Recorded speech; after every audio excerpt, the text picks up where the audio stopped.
Okay class, welcome to the channel maths concept academy. जैसा कि मैंने आपको पहले से कह रखा है कि मैं आपको सारी चीज़ें समझाऊंगा, याद कुछ भी नहीं कराऊंगा और ना ही कोई ट्रिक बताऊंगा, ठीक है ना। मैं सब चीज़ सिखाऊंगा ताकि आपको ये चीज़ें बहुत आसान लगे और आपको ऐसा लगे ही नहीं कि आप कुछ अलग से कर रहे हो, ठीक है ना।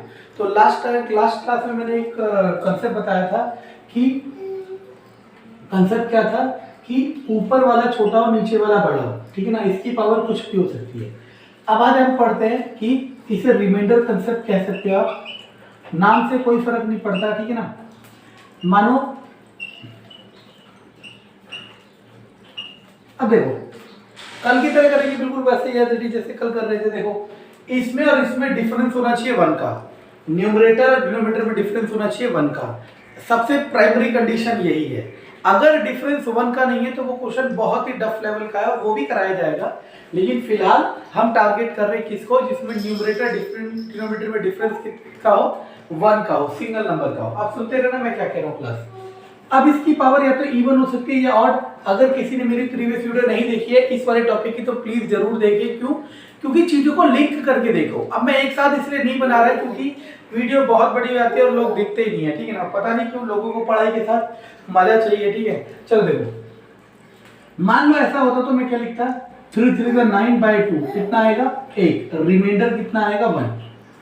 इधर 3 3 9 3 27/2, रिमाइंडर कितना आएगा 1।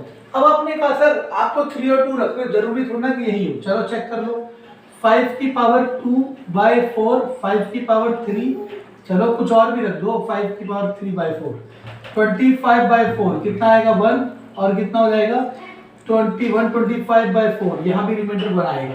अब ऐसा हो क्यों रहा है क्लास, ये देखने वाली बात है। ऐसा हो इसलिए रहा है क्योंकि 3 की पावर चाहे कितनी भी हो, 3 की पावर चाहे कितनी भी हो, 3 और 2 को जब डिवाइड करेंगे तो रिमाइंडर 1 बचेगा। 3 को डिवाइड करेंगे 2 से तो रिमाइंडर बचेगा 1। और यही सच्चाई है क्या कि जब इससे डिवाइड करने पे रिमाइंडर 1 बचेगा तो 3 की पावर कुछ भी हो तो रिमाइंडर क्या बचेगा 1। अब इसको दिखाने के बहुत तरीके हो सकते थे। मैं लिख सकता था 3 को लिख सकता हूं 2 + 1/2, तो क्या देगा 2/2 + 1/2, ये तो कट गया पूरी बार, और रिमाइंडर क्या बचा 1। ये बहुत तरीके हैं, लेकिन मैंने क्या कहा आपको सबसे सिंपलेस्ट वे सीखना है।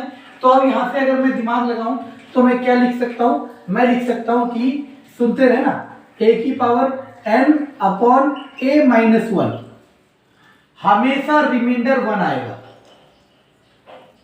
चाहे n इवन हो और चाहे n ऑड हो। बस कंडीशन क्या है कि न्यूमरेटर बड़ा होना चाहिए और डिनोमिनेटर छोटा होना चाहिए।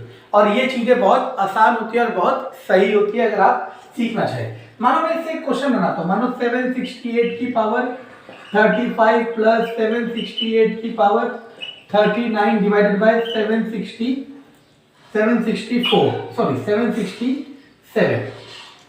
मानो एक क्वेश्चन आ गया और पूछेगा रिमाइंडर क्या है। अब देखो कितना आसान है, इंडिविजुअली लिख सकते हो 768 767 और 768 767। अब आपको क्या पता है कि अगर न्यूमरेटर ग्रेटर है, ये वाला फॉर्मूला, और इस केस में रिमाइंडर हमेशा क्या आएगा 1, तो यहां से भी रिमाइंडर 1 आएगा, यहां से भी रिमाइंडर 1 आएगा, तो रिमाइंडर कितना हो जाएगा 2।